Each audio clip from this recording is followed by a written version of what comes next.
had for you, so thanks for giving me some of your time. Sure thing, Marky. Good to be with you. You have been very vocal about Hegseth. I mean, just yesterday, you shared that you think he is the man for the job. And I wanted to read part of this because we just got our hands on his opening statement this morning. And it reads in part this, sir. It says, "It is true that I don't have a similar biography to defense secretaries of the last 30 years. But as President Trump also told me, we've repeatedly placed people atop the Pentagon with supposedly, quote, the right credentials." So my question to you, Congressman, who are the holdouts this morning, and what is it that they're waiting to hear?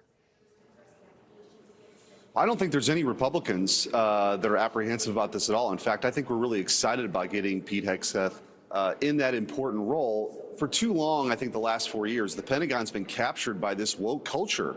It's not some social experiment. Our military is meant to defend our country, and you've had this ridiculous and divisive DEI permeate throughout our military. Recruiting is down. We need a reformer in there who's going to take on DEI, get rid of it, actually face China as the real threat that we have in the 21st century. And also there's procurement reform. We've got to do things more efficiently. We've got to be more nimble. But to your point on that, the opening statement that we're going to hear today, look, we've gotten where we're at with the same old folks who go to the same cocktail parties in Washington, D.C. for decades. I think we actually need new blood in there. We need a reformer, and I think Pete's going to do a great job. I know you just mentioned right off the top there, you don't think there are any Republican holdouts. Do you know that to be the case? Can you confirm that live on air, that you know this is how this is about to play out today?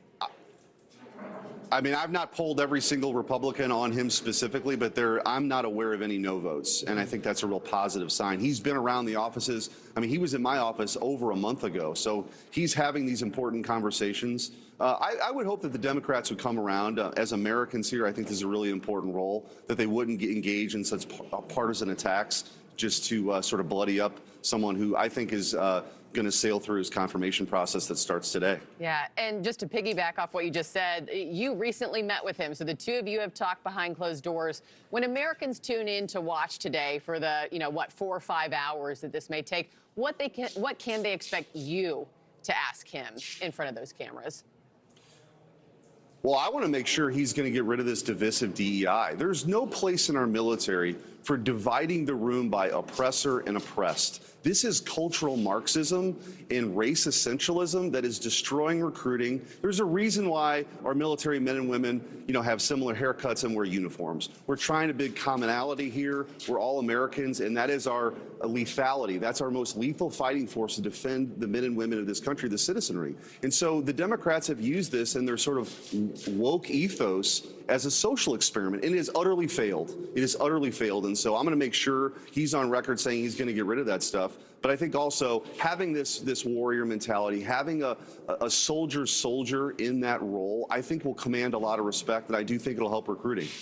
Obviously, we've been underscoring Hegseth today because he is the headliner. But there are other hearings today. There are other hearings to come, and this week and the weeks to follow. Is there any other choice of Trump's that you don't think is going to make it through the confirmation process?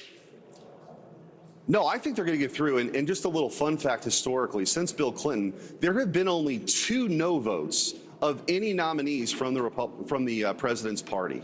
So I think the Democrats are pining away and trying to create this drama that Republicans are going to defect. The truth is, President Trump ran on a reform agenda. It's disruptors versus the establishment, and he is putting reform-minded people to lead these agencies that need to be reformed from the inside. Congress has an oversight role. There's a lot we can do, but having that culture shift within these agencies like the Defense Department or the Department of Justice is really important, which is why I think all of his nominees are in really good shape right now. Yeah, that is an interesting historical factoid. Thanks for putting that on our radar. Senator Eric Schmitt, I got to leave it there.